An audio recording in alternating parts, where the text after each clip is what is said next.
What's up mga kapanort? Meron naman tayong panibagong food trip ngayon, no? Pupunta tayo ngayon ng Mag-Arvo Events. Ito lang yan sa may RFC Molino para itry yung kanilang mga panibagong delicacies. Padyakerong Panort. Ito na tayo ngayon sa may Mag-Arvo Events. So, kasama natin si Chaya at saka si Gino para tikman natin yung mga sulit apat kayo mga pagkain dito. So, check natin ngayon kung ano yung meron dito, guys. Isa lang. So, meron sila dito gustong introduce sa pagkain. Tindigan natin kung ano meron. Yan ba? Ayan, try muna natin. Babayaran natin. Yan, tayo. So, unang order na dumating mga kapanort ay chicharong bulaklak with suka for only 50 pesos. At kasabay ng crablets, same price for only 50 pesos. Napansin ko dito yung suka nila with chopped onions at sili na. Kakaibang timpla na di ka mauumay talaga. Sa chicharong bulaklak, pinalambot talaga ng vinegar kaya mas madaling nguyain. For me, sulit ang dami per cup. Sa price nitong dalawang flavorful na meals. Enjoy ka talaga. Ito naman, natuwa talaga ako sa twister fries. Yung crunchiness nito, saktong-sakto. Right amount din yung cheese powder na inilagay.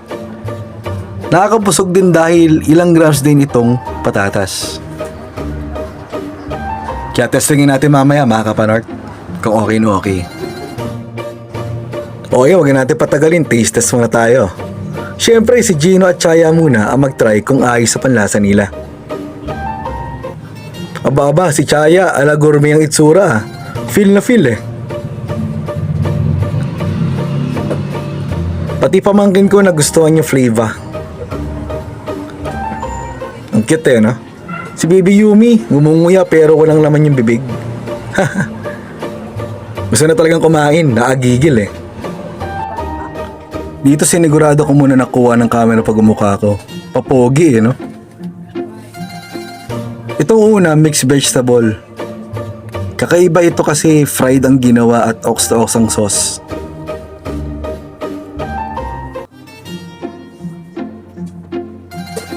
Then sinundan naman natin ito ng crablets na sinasabi ko kanina. Malambot din yung pagkakinain mo eh. Hindi ko nahirapan ang ngumuya dyan. Ito naman, Korean fish cake. Napipat nung trinay ko. Hindi ko sure exact na tawag dito pero nakarami rin kami ng order nito. At saka talagang tamang-tama yung sauce nito para sa akin. Manamis-tamis yung sauce. Ito yung the rest na in-order namin mga kapanort. Actually, first time ko makatry ng crablets. Ayos kasi hindi ako binigo nito sa crispy at lasa. Kinamay ko na kasi kanina ginamit ako pa na stick pero nahirapan rin ako tusukin. Ito naman sa twister fries, isa lang naman in-order namin kasi kasyang-kasya for 3 persons. Busog ka talaga lahat. Siyempre samahan na din natin ng panulak na palamig. Tamang-tama ang tamis, pati na may maintain din yung lamig nito. Kitang-kitang enjoy si Chaya sa food trip eh, no?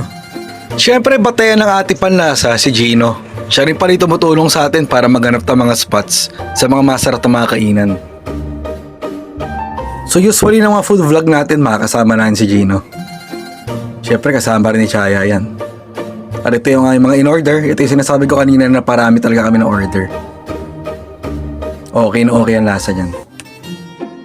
The only comment I can give, approve na approve talaga sa kainan na to. Kaya try nyo na.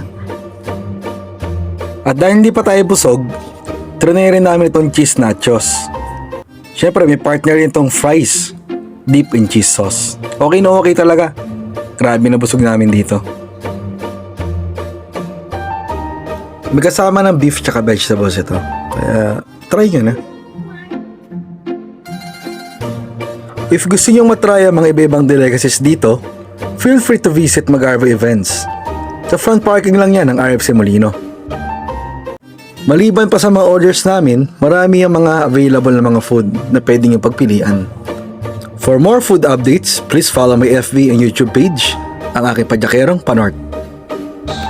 At ayan mga kapanort, nakauwi na tayo dito sa bahay ngayon at talaga na-enjoy talaga natin yung ating food trip. So maraming salamat sa ating lahat and please continue to support me in my vlog. I-follow nyo ako, i-share and like. Maraming salamat sa ating lahat and have a blessed day mga kapanort.